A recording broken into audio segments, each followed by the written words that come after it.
E se Meruem tivesse derrotado Netero e escapado da bomba? Na história original de Hunter x Hunter, a luta entre Netero e Meruem não teve vencedor. Nenhum dos dois lados venceu de verdade. Netero, já sem condições de continuar, usa sua última cartada, uma bomba chamada Rosa em miniatura, ativada com seu próprio corpo. A explosão é tão poderosa que devasta boa parte do campo de batalha, e o próprio Netero morre no processo. Meruem sobrevive, mas por muito pouco. Seu corpo fica completamente destruído, e ele só continua vivo porque seus guardas reais, Shayapuf e Mentutu e Yuppie, sacrificam parte de si mesmos para salvá-lo. E é exatamente esse trauma que causa um efeito que muita gente esquece. Meruem perde a memória da luta inteira e volta a ser por um tempo o rei frio e cruel que era antes de tudo isso.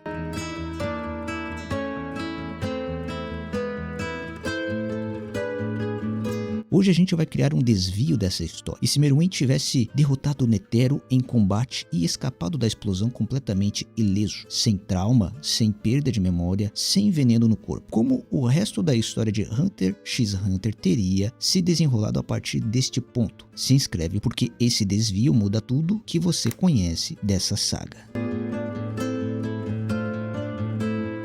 O ponto de virada.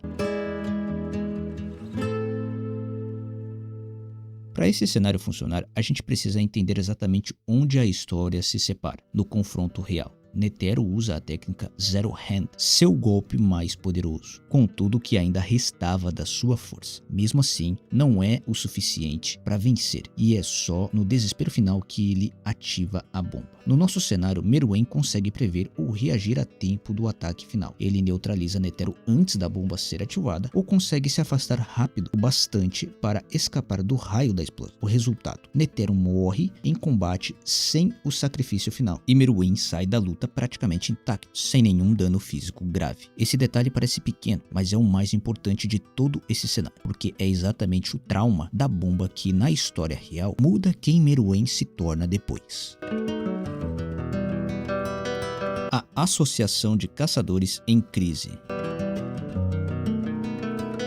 Sem o sacrifício da bomba, a morte de Netero muda de significado na história original. Ele morre tentando deter a maior ameaça que a associação já enfrentou, um ato de sacrifício consciente. Nesse cenário alternativo, ele simplesmente perde a luta, e isso muda completamente como a associação de caçadores processa essa perda. Sem um vencedor entre eles, e com o Rei das Formigas Quimera ainda vivo e no auge do seu poder, a associação ficaria numa posição de pânico muito maior do que a história real. O processo de sucessão para escolher um novo presidente, que originalmente já era disputado, aconteceria em meio a uma crise ainda mais grave. Com a maior ameaça já registrada pela Organização Livre e sem nenhum obstáculo à vista, isso levanta uma pergunta que vale a pena pensar. Sem tempo para organizar, será que a associação conseguiria sequer montar uma resposta à altura dessa ameaça? Meruem no auge do poder.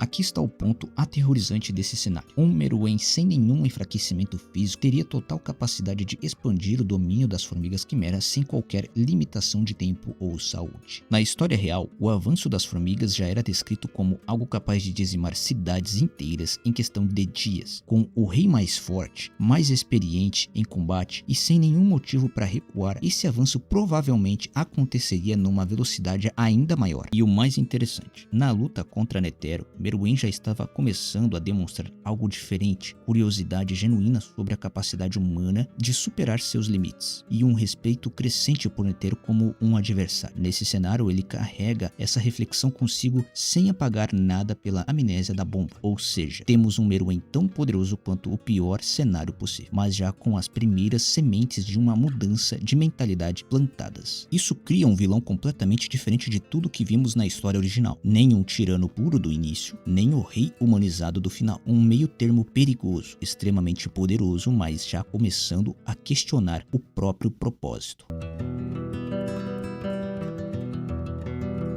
A grande ausência sem como guia.